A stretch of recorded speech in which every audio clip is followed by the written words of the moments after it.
everyone, my name is Megan and this is going to be my Module 14 discussion board on assisted technology. So the first question, describe the role of assistive technology in the classroom.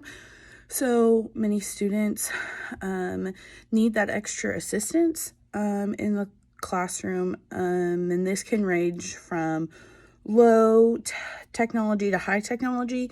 So some things that I've had experience with would be like a pencil grip would be an example of a low technology. My daughter struggled with some fine motor skills when she first got to preschool. And so a pencil grip very much to help her learn that control, that fine motor skill of being able to control her pencil. All the way up to like currently I have a student who is one of my office aides, and he is blind, and so he has a lot of the higher end technology as far as like word processing systems and using voice to text on his phone. Those are kind of mid to high.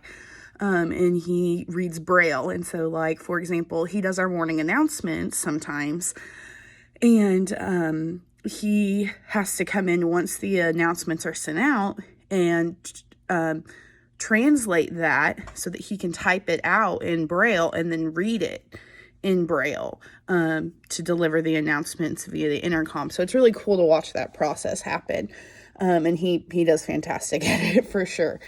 So out of the ones that out of the assistive technologies that we have talked about this week, which do you find the most interesting or applicable to your teaching area? So my plan is to do high school level social studies or history.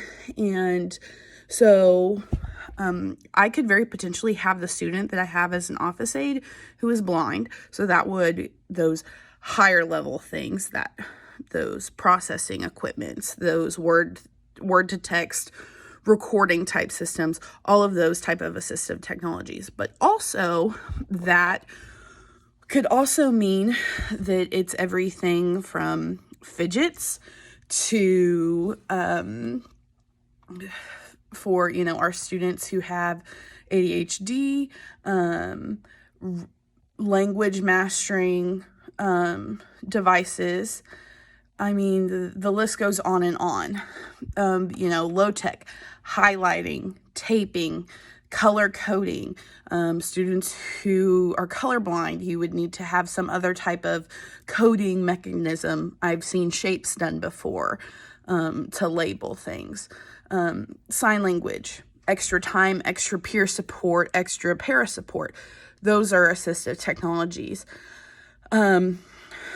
Ebooks, that seems to be a really big one. I, as someone who was recently diagnosed with ADHD as an adult, I have had to start using ebooks as much as possible, and that has helped. Something that I use in my normal life are like the poppets and fidgets and things like that help me while I'm working or while I'm doing my homework to stay focused. It gives my body something to do.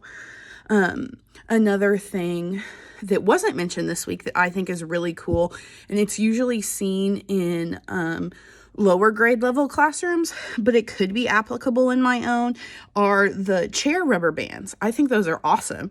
As someone who has the leg bouncing tendency and those kinds of things, I think that would be amazing to have.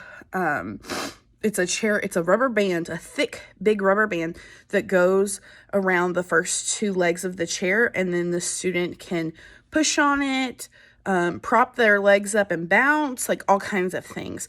So I just thought that was really interesting. That was not brought up, and it is a lower level type thing, and it's applicable to my life even, which I thought was cool. So that is my overview of assisted technology for Module 14. Thanks.